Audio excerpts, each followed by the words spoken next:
Hey,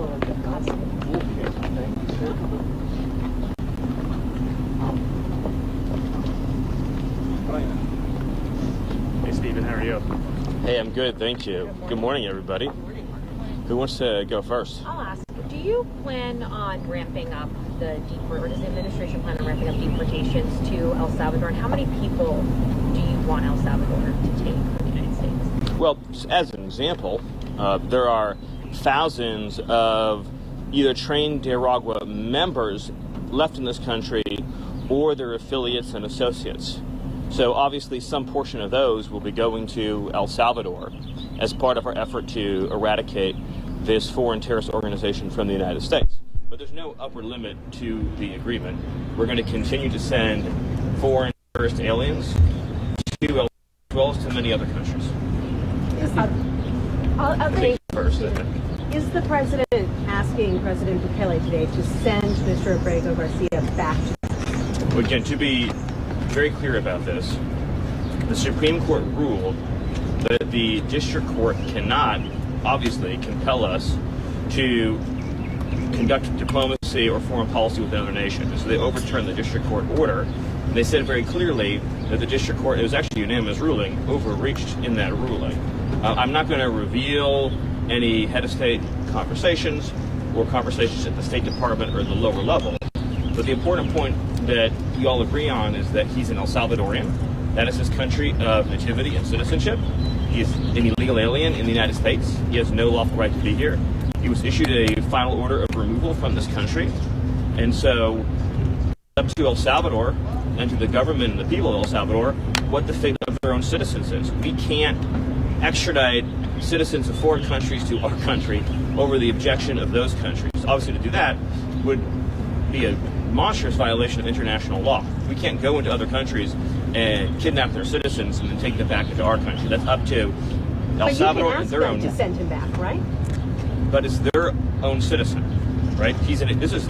So remember, this whole entire conversation has been wrong from the beginning because nobody was mistakenly deported anywhere. That's like the big fact that most of you have gotten wrong. No one was mistakenly sent anywhere. The only mistake that was made is a lawyer put an incorrect line in a legal filing and they've since been relieved of duty. He is El Salvadorian.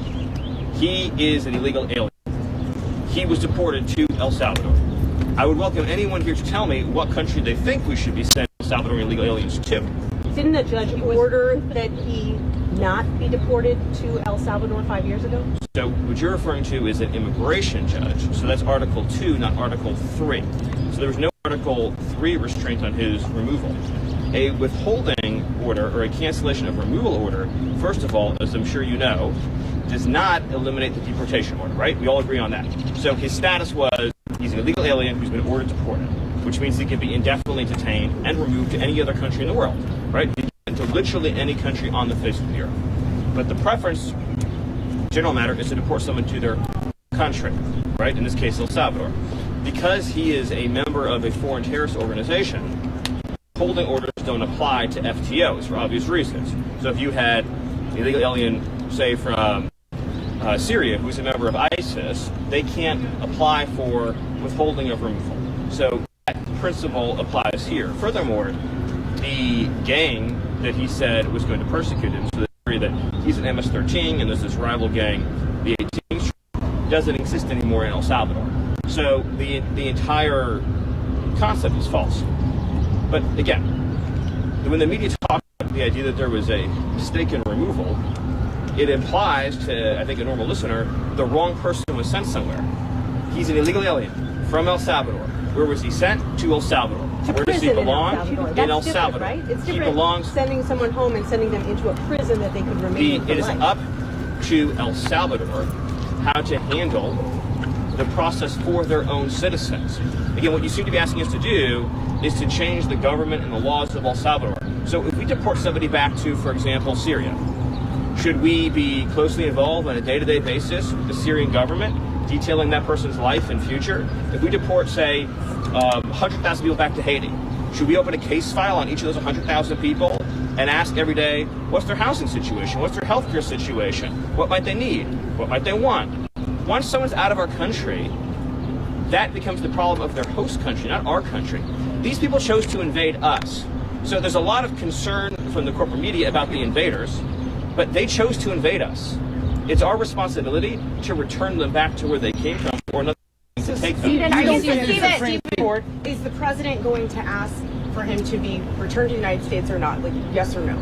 So first of all, it's not a question for me to answer, but I think that the assumption that underlies the question is what needs to be corrected. That there was no mistake that was made. He was sent.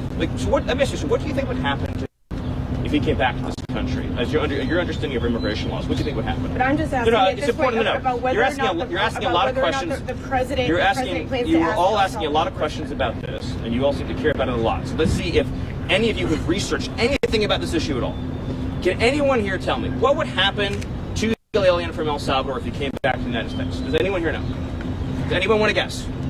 Any of you? He could be with his family. What does any of you know the answer to the question? Legally, what would happen if he came back here? Does any of you know? Any of you? Do you really believe the Supreme Court? I'm talking. Do you really believe the Supreme Court doesn't? I'm talking now. Doesn't think you should be returned? Why was it unanimous? You're done. Does any of you know the answer to the question? Does any of you? You've been talking about it for days. You all would deport him again, no? He would be arrested. Okay. He'd be put in confinement. He would be deported the second time to El Salvador again, because there's no withholding order for an alien who's a member of a foreign terrorist organization, number one. Number two is the gang that he's a member of doesn't exist in El Salvador anymore. So what you're asking for is to be deported twice. But additionally, if we chose to just pretend that the withholding order was real, he would be deported to a different country. So, for example, he could be deported to Egypt. So I'm just trying to understand your view. In other words, you define a country that would be willing to take a MSC member from El Salvador. So I'm trying to understand from you all is, he came back and under our laws, he was deported to Egypt or to Somalia. Then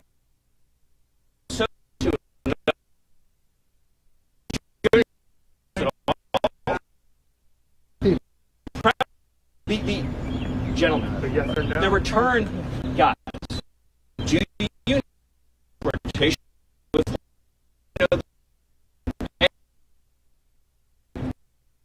we're not in the government.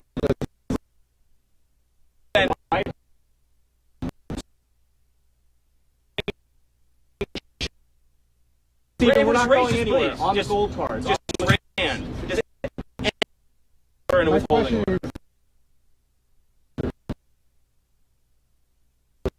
By the way, and by the way, his confirmed dispute that he's an illegal alien. You dispute that he's an illegal alien. Okay. And that as an alien, we have the right to deport him. He went through the legal. Okay. What I'm getting from this conversation, which is educational for me, is that not one person knows the difference between a deportation order and a withholding order. Is that a statement? You're learning it for the first time right now? I guess so. Okay. So the deportation order means that said he be deported from the country. He has no right to remain here any longer. He must be removed from the country. So his only options are to be deported to his home country or country. That's it. There's no other option. He doesn't get to stay here. He doesn't get to live here. He has no future here. He has no right to be here. He's an illegal alien. So when you keep saying return, because you've been spun up by the open borders advocates, you all seem to be operating under the illusion that he would be able to come to the United States and just continue to live here illegally. That's not an option available to him. His only choices in life are to live in El Salvador or to live in another country. That's it. There's no other option, legally or otherwise, because he came to our country illegally. Do you understand that?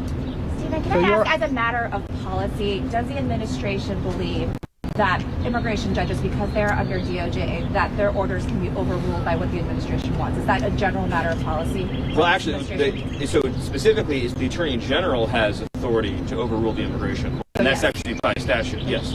Other questions? Stephen, on the gold card, the President and Secretary Lutnick have suggested they're lining up applicants already. How many people do you expect to be tagged to this program when the President announces it this week, if he actually announces it this week? I'll let Secretary Secretary Lutnick provide that update, but I appreciate that. White House administration is going to report 1 million undocumented people? Much more. Stephen, also of the 10 alleged gang members that Secretary Rubio said were sent to El Salvador over the weekend, what sort of due process did they get as mandated by the Supreme Court?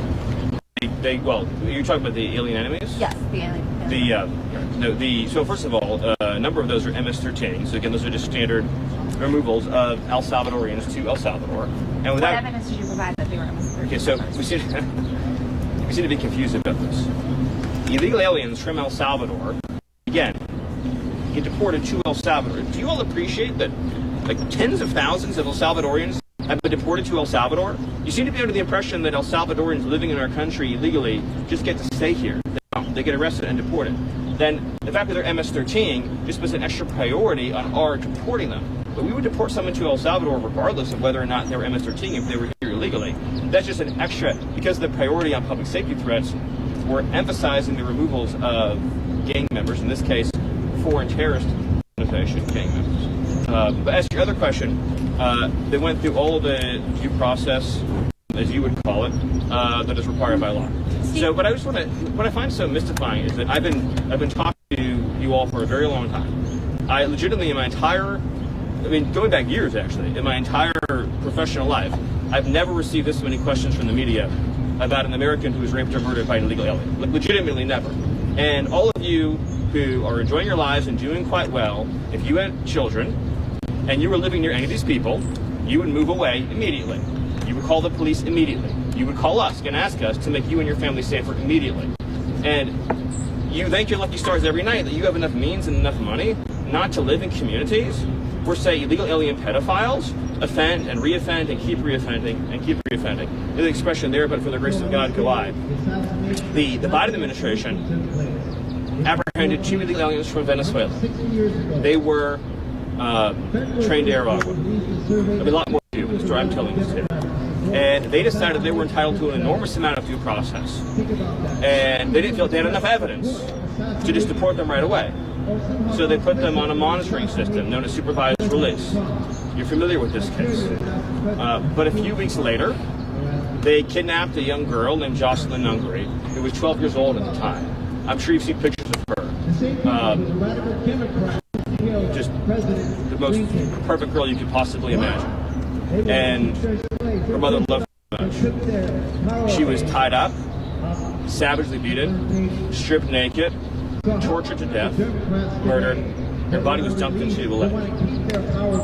So she didn't get any due process, but I'll tell you who did are the 2 illegal aliens from Venezuela who stole her forever. And there's stories like that all over the country. We just arrested a pedophile illegal alien who's being shielded by a sanctuary city, who's been charged in 20 sex crimes against children. None of you, any of you have had the chance to spend time with victims' families, whose children have been raped or whose wives have been raped, murdered. But if that doesn't break your heart, nothing will. And I know that we have some people, like Taylor Lawrence, who fantasize about assassinations and things like that. But in the civilized society, the power of the state is used to keep innocent people alive and to keep innocent women and children from being hurt. This administration is never going to apologize for using the power of the state to keep men, women, and children from being savagely murdered and beaten. If we release known and suspected MS-13 and trained to Aragua, and then there's another Jocelyn Nungary, then whose responsibility is that going to be? You think that we're going to sit around wringing our hands, wondering if, maybe we should, release this person, give them a little bit of extra time, give them a little chance to plead their case, and then what? They kidnap somebody, they slit their throat, they shoot them in the head, and we say, well, at least the illegal alien got due process. They're here illegally. The only place that they deserve to go is a country other than our country. And it's not a statistic. These are real lives, these are real families. There's whole neighborhoods in Los Angeles controlled by illegal alien Mexican street gangs. Entire neighborhoods where you have to live in fear because of individuals here illegally engaged in extortion and crime. Not to mention the fentanyl. You have cartels that have functional control over the entire northern territory in Mexico who are pumping fentanyl, lacing our drugs with this chemical. Children are ending up going out to a weekend party, they think they're taking something safe, and they get a heart attack and they die by the thousands. So we're not going to apologize for doing something about that. And I just wish we lived in a country where the media gave to 1/10 as much about Americans who were murdered and brutalized and savagely killed, beaten to death, as they did about whether illegal aliens that we all agree are illegal aliens should get 1 million days in court and 1 million trials and 1 million this and 1 million that. There's 15 million illegal aliens that violently enter the country. If every one of them got the trial that you're asking for, it would take us centuries to remove them. Centuries. We've been talking about this in 300-400 years. Their great-great-great-grandchildren would be the ones representing them in court. That's how long it would take. Illegal aliens who come to our country have to be removed, and they have to be removed quickly, and that is an essential component of having something that we like to call a country. Stephen, on the matter of visa restrictions, the president on his first day, the president on his first day in office signed an executive order calling on his administration, the Department of Security, State Department, DNI, to come up with a list of countries that did meet the United States vetting standards, and to potentially put full or partial visa restrictions on those countries. I just want to know what is the status of that report that was due to the administration last month? Do you have a list yet of countries? So the State Department has done the work that you're describing. It's currently going through the standard review process. I don't have an update beyond that, but I mean, you're correct in your statement that this was a product that was called for at the beginning of the administration, and it's being worked on, and hope to have a further update for you soon. Last question. If I may, President Trump continues to say that one of the best arguments for sending undocumented criminals to El Salvador is cost. When it comes to this White House considering sending U.S. citizens to El Salvador because of being criminals, is that the same argument, cost?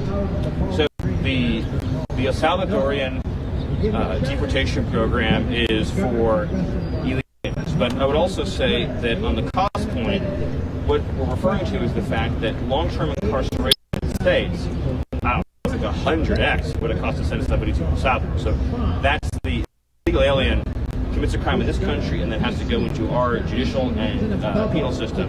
I don't know the exact numbers, and I'm assuming it's probably like 100x cost. But I'll just close by saying the amount of lives that we've saved since we showed up by shutting down the border, since President Trump issued his executive orders and began deporting criminals, is already in the thousands. And by the way, we've been out looking for the 400,000 children that violent trafficking in this country. The stories we've already uncovered of sex trafficking and labor trafficking and child abuse is beyond imagination. 500,000 minors were smuggled into this country under the last administration, and the administration not only didn't do anything to prevent it, in every way they funded it, subsidized it, facilitated it, supported it, contributed to it, that if any American citizen did these things, they'd be in jail for life. Thank you. So that means that no U.S. criminal will end up in El China? Salvador, Stephen?